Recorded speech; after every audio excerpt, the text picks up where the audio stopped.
The ice is getting thinner for the Indianapolis Colts, and they might just be pretty close to falling through at this point. It's going to be another spicy episode ahead for you guys on today's episode of Locked On Colts. Let's get to it. You are Locked On Colts, your daily Indianapolis Colts podcast. Part of the Locked On Podcast Network, your team every day.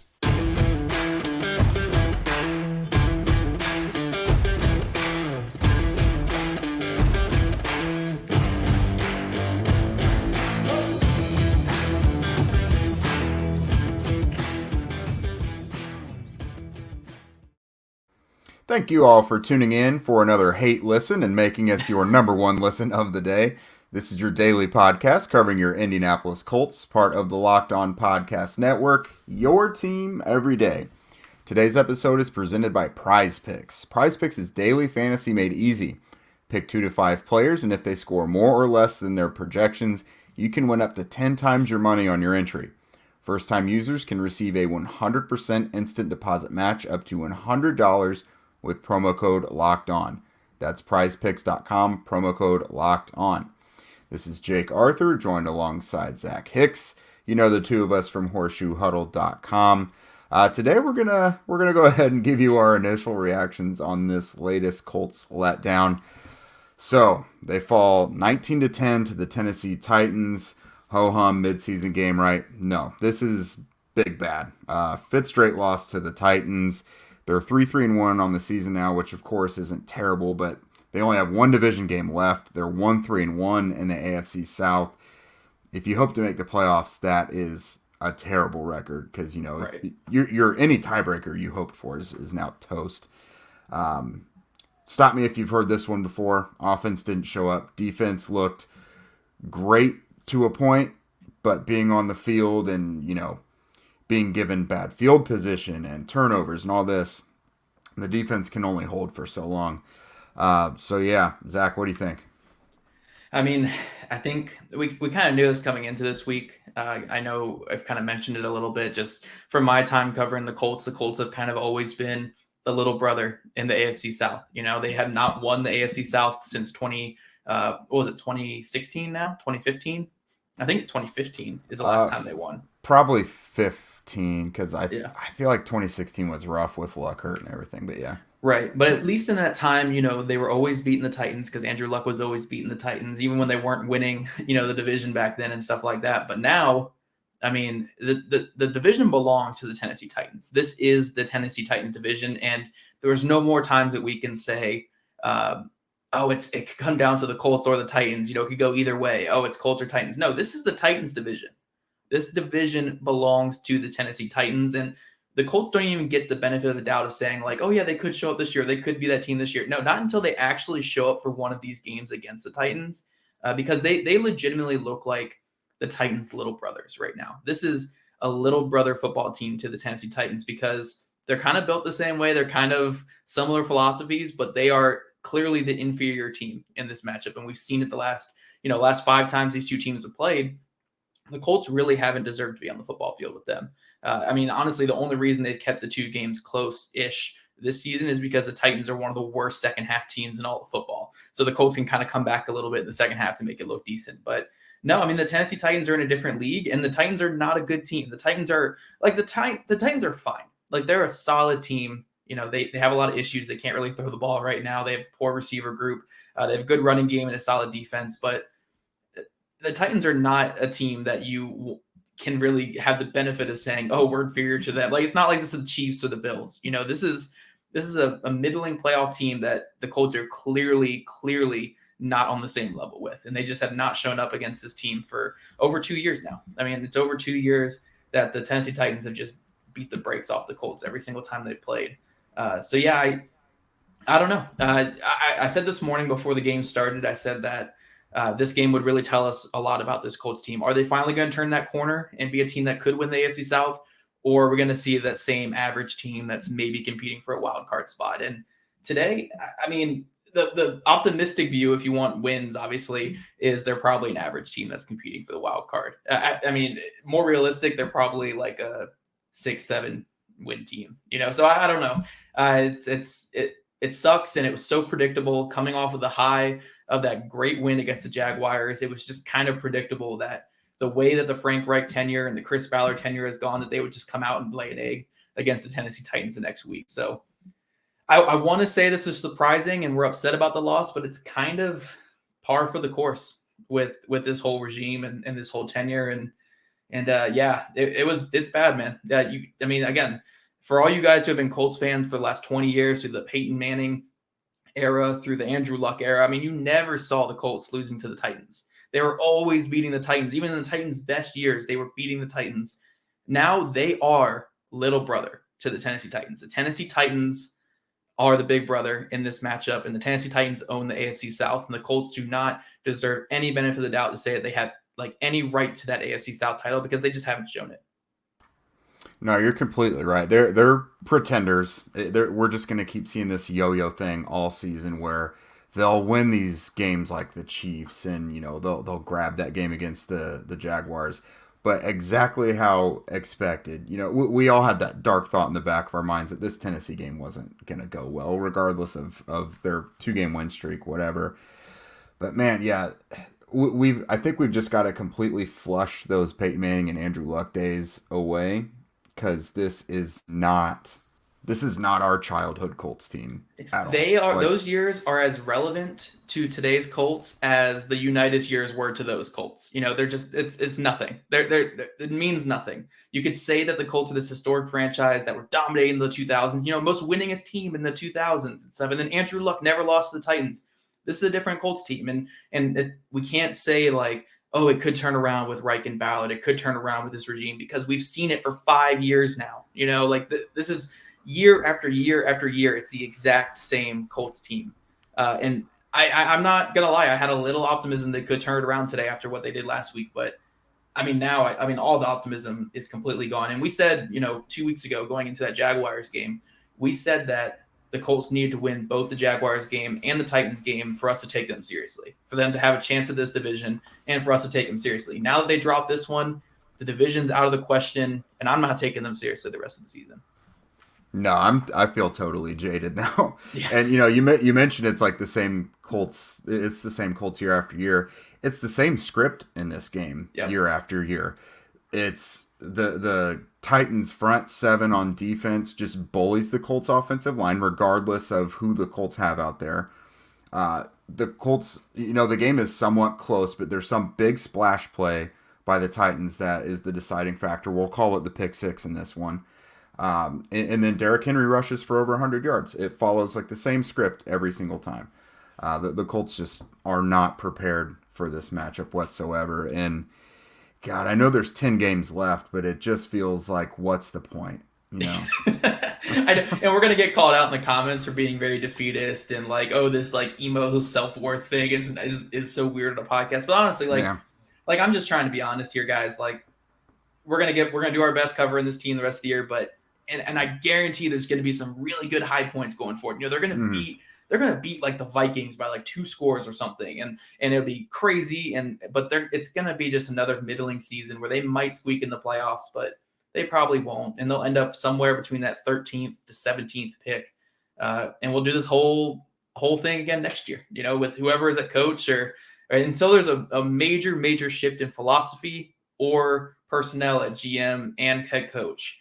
I just think we're going to be stuck with this exact same Colts team for many years. And again, the grace period post Andrew Luck is gone. We have seen the exact same team every year since then.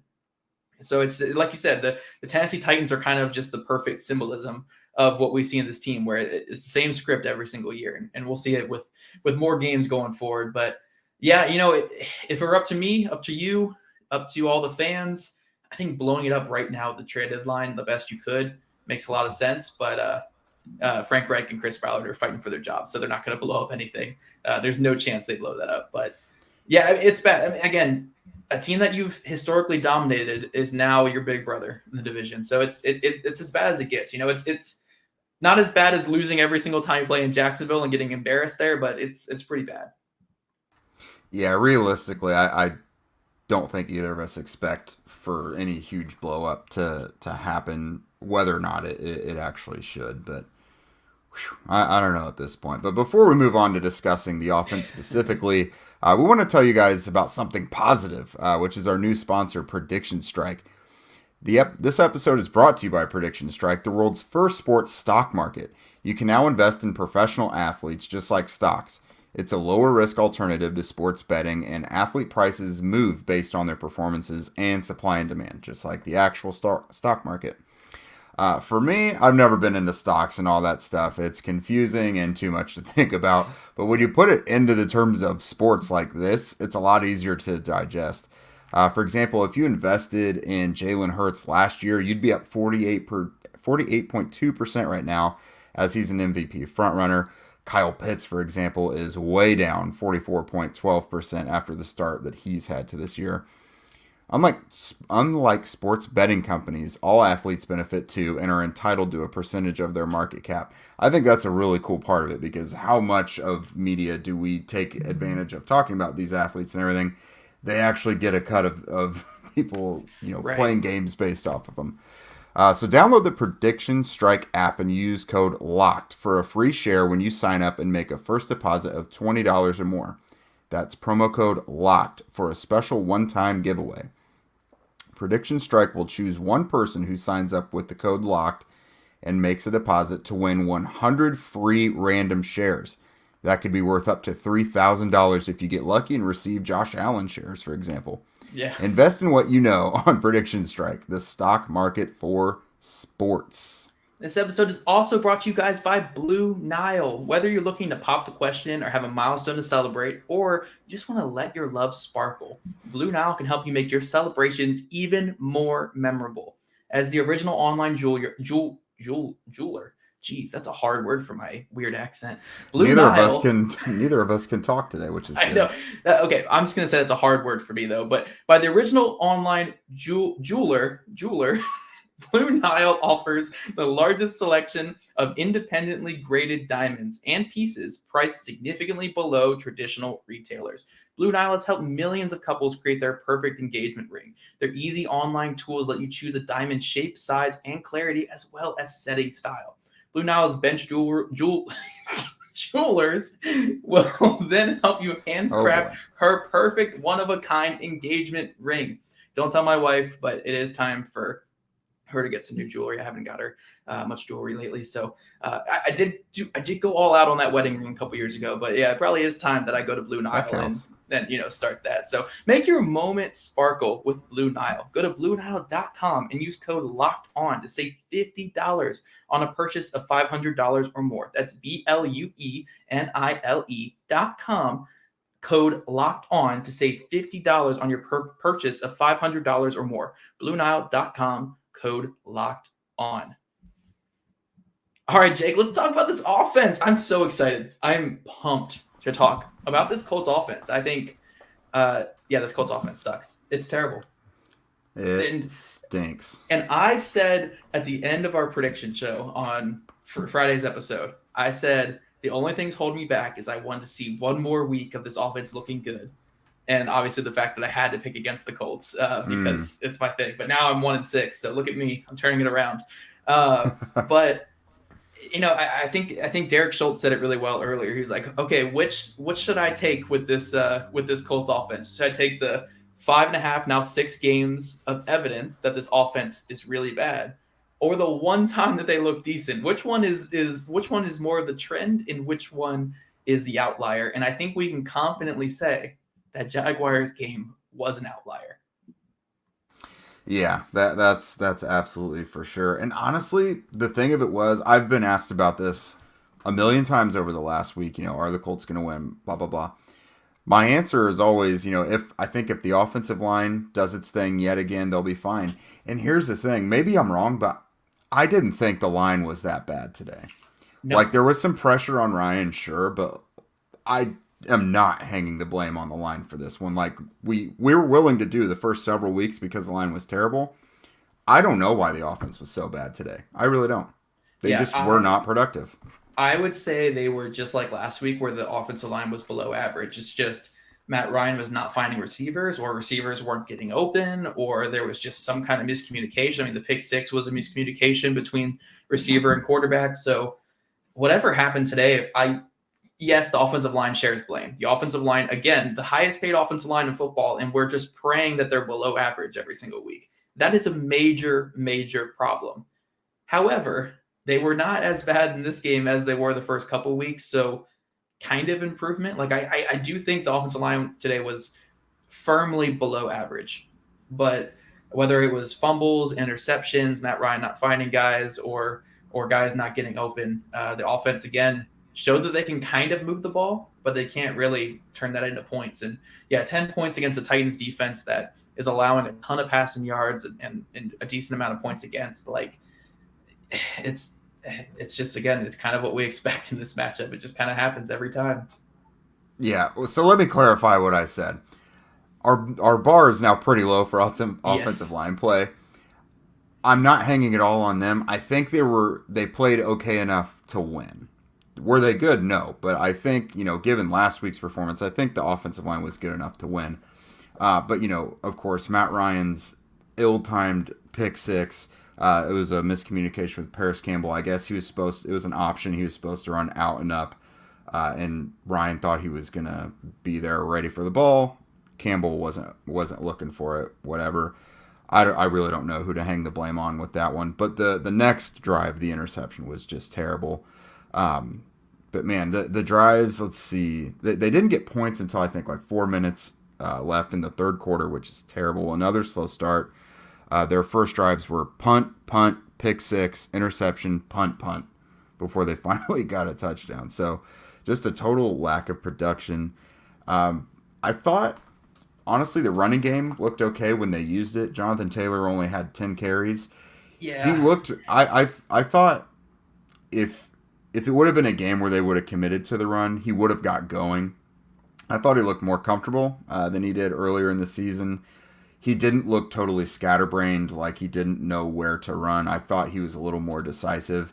He did have 7 catches, but a lot of those are just, fire sale dump-offs and things like that. But as far as the 10 carries he had, I thought he looked a lot more comfortable. Yeah, I mean, I guess for me to be the pessimist and to throw rocks at the offensive line again, I don't think there were any runs from Jonathan Taylor today where I thought, oh, wow, that's a well-blocked run. Like, I don't think there was a single one. I just thought it was like, I was watching it and I was like, oh, Jonathan Taylor looks smooth. Like, he's making guys miss. I'm really curious to see how many missed tackles he forced in this game, because like from the top of my head, just from watching this game, if he had 10 carries, I would guess he had like 12 forced missed tackles. Like, it felt like every single run he had, he was making guys miss. And again, that's a problem with the run blocking. There's no easy runs. I almost guarantee that his yards before contact in this one was still like 1 at best, maybe 1 yard before contact. So yes, the running game got going, but I don't want to give credit to the offensive line there, because I do think it was almost all Jonathan Taylor. Honestly, the only guys that I think had good games on offense were Jonathan Taylor, obviously, Michael Pittman Jr. outside of the fumble, but obviously the fumble's part of that. And I thought Alec Pierce, when he was targeted, played well, but and Paris Campbell. Paris Campbell had a good game too. Paris Campbell doesn't deserve any blame for this loss, because even on the miscommunication, Frank Reich took full blame, saying that he was too busy arguing the missed face mask call to allow them to be a check out of that play, which is absurd. But just the offense was a train wreck, and I think with 10 weeks to go left in the season, I feel like we're going to be saying that a lot more. I fear that you are correct. Oh man. So again, this was another game where we thought they might go a certain way, and it just didn't happen at all. We talked about the tight ends coming into this one, and let me count 2 receptions for 10 yards from tight ends. And that's after 3 weeks ago in this matchup, the tight ends had the best of any tight end group in the NFL to that point, maybe still. And they had 10 receiving yards in this one. Yep. Why mess? I know you don't want to be predictable, but why mess with something that so clearly works? Yeah, I can't really say anything for sure until I watch the film, because I just don't know what concepts were being run. I don't know who was open or who wasn't open. But just from me watching this game live, it was like last week it was such a good game plan. It was either, a lot of like drive routes and levels, concepts and stuff, attacking the different levels of the defense. And then when you needed to convert and you needed big plays, they were putting Alec Pierce and Kylan Granson backside on 3x1 sets and having really nice concepts with that. Today, it felt like it was all just kind of 2x2 sets, and it was just kind of basic route combinations. There were a couple mesh calls in there, like on Matt Ryan's second interception. It should have been a nice little gain to Miley Cox on the mesh route, and Matt Ryan just completely panicked and threw a pick.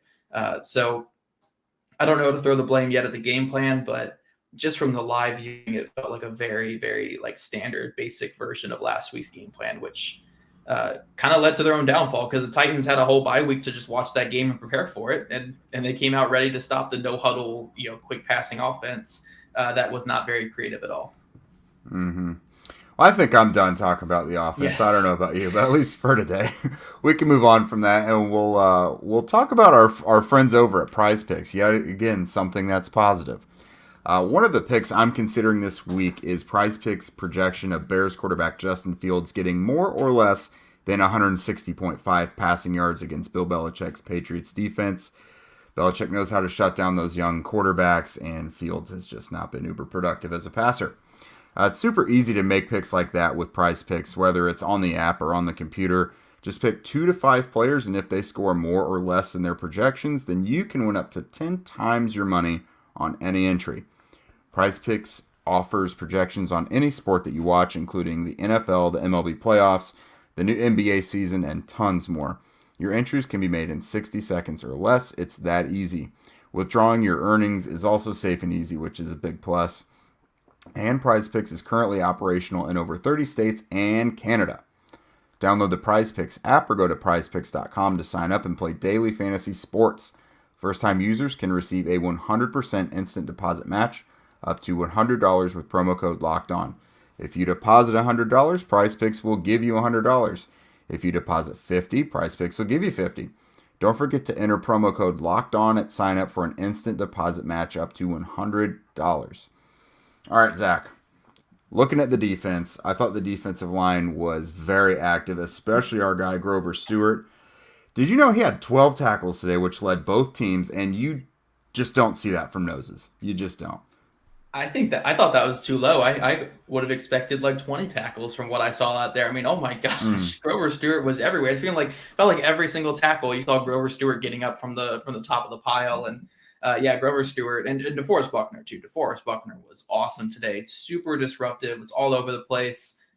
The defensive ends were below average, but the two guys in the middle, DeForest Buckner and Grover Stewart, like those are two centerpieces for a defense. Whether this is a Gus Bradley defense next year or not, or whatever, those are two centerpieces. Those are some really good players. And DeForest Buckner, when healthy, has played amazing this year. And then Grover Stewart from snap 1 of the season to this latest snap, at the end of this game, like Grover Stewart has just been phenomenal. So hats off to those two guys. They actually showed up and wanted to play against the Titans today, and they did everything they could for the Colts to win. It's just, like a good 50 other players didn't show up. Yeah, I think this was a good example of them also missing Kwity Paye. That was a big one. So when you look at these numbers, it was yet again another performance where the Colts defense did more than enough for the Colts to win. Tennessee only had 254 yards of offense, and 138 of that was on the ground. Again, it's one of those things where they did overall a nice job against Henry early on, but just eventually that's just going to start breaking. 5 of 12 on third down, 0 and 2 in the red zone, which the Titans are elite in the red zone coming into this thing. So to shut them out in the red zone and hold them to field goals was pretty big, but still just not quite enough because that pick six wound up making the difference. Otherwise, the defense held them to 3 field goals. So looking at the linebackers, another game where Bobby Okereke was all over the place. And I don't know if you saw this on Twitter, but I guess so last week he left the game briefly against the Jaguars with a hand injury. Turns out he had a broken bone or something that went through the skin, which is pretty gnarly. And they just taped him up and went back out there. You would never know that he had some nasty, gruesome injury last week with how he was flying around today. Hasn't he always had something with his hands? Because didn't he have a club a couple years ago as well? Wasn't that him as well? he did. He did. I think he had a pick with that big club, if I remember correctly. I feel like I remember a picture, him a huge mitten, and he has the ball in his hand. He dropped a pick. He went up. He was the middle linebacker, and it was against Baker Mayfield in the second half. And he went up to catch it, and it hit off the club and fell. and fell through his hands. He That might have makes also had a sense. pick. I don't remember if he had a pick or not in that game. I think Anthony Walker had a pick in that game. I don't know. That he might have had a pick with the club. I just remember he did drop one because of the club. But anyway, yeah, Bobby Okereke is a really good linebacker, a perfect linebacker for the scheme. He's played really well. But I do think the other linebacker, I mean, EJ Speed was awesome when he played. EJ Speed's been great in run defense this whole year. Zaire Franklin had probably his worst game of the year, I think, which I think he's been above average in most of the games this season. So it's not a slight to him that I think he was kind of below average today. Missed a couple tackles, including a one on third down, which he really needed to make for the Colts to get off the field. And then it got beat on a couple times by tight ends. So Zaire Franklin kind of struggled, but Bobby Okereke, man, that's a trooper, and he's a phenomenal linebacker. So, yeah, I mean, in a year where Shaq Leonard has missed pretty much every single snap of the year, like Bobby Okereke has really stepped up as that number one guy at linebacker, and he's been really good for a defense that's like a fringe top 10 unit. Yeah, no doubt. He's been a real bright spot, and I just really hope that his snaps don't diminish when Leonard gets back. Because dude, I know they've really liked Zaire Franklin, so I have no idea what they're gonna do once Leonard is back. But looking beyond that at the secondary, save for a couple big plays by tight ends, I thought the secondary played pretty well in general. Stephon Gilmore did get fooled on that one play by Cody Hollister, which, I mean, I guess anyone can make that because you just don't expect to give up anything or even have a target towards him. But yeah, in general, I was actually going to get your thoughts on Julian Blackmon. Was pretty much really ready to go in this one, and he still got passed over by Rodney Thomas. Any thoughts to that? I know we've both been thinking what that lineup would look like once he was back. I think I can go either way with it because I do think Rodney Thomas is more ready to perform in this scheme, but I do think Julian Blackmon's the better player. So it just it really comes down to trust in the scheme there. So it's kind of like the Brandon Faison and Isaiah Rodgers thing, where Isaiah Rodgers is definitely the better player, but you probably trust Faison more in the scheme. I mean, I'm not saying I would trust Faison more in the scheme, but you get what I'm saying here. Yeah. Gus Bradley probably trusts Rodney Thomas a little bit more right now than Julian Blackmon. And honestly, the Colts defense struggled the first 2 weeks. And then with Rodney Thomas out there, they've been pretty solid outside of the Jaguars game. So I kind of get the rotation. It doesn't shock me too much, but hopefully as the season goes along, you get to see a little bit more Julian Blackmon or maybe more 3 safety sets. I don't think I saw any of those today, but one day we'll get a 3 safety set in this defense. But honestly, I can't complain too much with the defense right now. Like, this game for me was what a fringe top 10 defense versus a bad offense should look like. Like, yeah, there were some plays you went back and you wish that the defense could have got off the field, but they were far from the issue in this one. They were perfectly fine. I would call it, an average to above average game for this defense. Yeah, I really don't have any gripes. It's really about what I expected. The Titans only threw 20 times. Derrick Henry had 30 carries, so really 128 yards on that amount of carries. Yeah. You'll take it. I mean, it's 4.3 per, but there was a couple bigger runs in there late in the game that really kind of shifted that. It was like, I think the game was kind of out of reach, and he was at like 25 for like 85 or something. Like, you live with, like, that's fine. Like, that it's Derrick Henry, so just him touching the ball, he's going to fall forward for like 3 yards there anyway. So I'm perfectly fine with their run defense. Like, their run defense had a couple times they got hit, but this was the best I felt about their run defense since Kwity Paye went down. Yeah, I think I have a bigger issue with just some like untimely, honestly, pass plays. The tight end play, the Austin Hooper one where he bobbled it and everything. Yeah, I mean, that one's tough because that's a phenomenal play by Rodney McLeod. Like, Rodney McLeod came in there, knocked that ball away, and it's just there. Yeah. And then Zaire Franklin got beat on a tight end, another tight end play to Hooper, and Gilmore got beat on a double move. But like, playing defense in the NFL nowadays, you're gonna get beat. You're gonna get some really bad penalties against you because penalties always go against the defense unless you're the Titans in this one. But like, that face mask call was not a penalty whatsoever. And that everything always goes against the defense. So if you're allowing 12 points against an offense in the NFL, because, obviously there was the pick six that doesn't really count against them, like, you're doing your job. So the defense came out and they did their job. They weren't phenomenal. They weren't great, but they did their job. So I really can't complain too much about the defense in this one. Yeah, my complaints are over, I guess, for today. That's it for us. I'm already looking forward to the next episode so we can kind of talk about some heavier issues with this team and what we might want to do moving forward. We will be back with you guys later in this week to talk about none other than that. I know you guys are going to have some hot, spicy takes, and so we're going to want to talk about what you guys are. No doubt there's going to be some tough questions asked, so we'll be giving our takes on those as well. Yeah, definitely. Make sure you guys are following us on social media at Jake Arthur NFL, at Zach Hicks 2, and at Locked On Colts on Twitter. Make sure you are going to at Zach Hicks 2 on Twitter and making fun of me for not knowing how to say the word jewelers. Jewelers.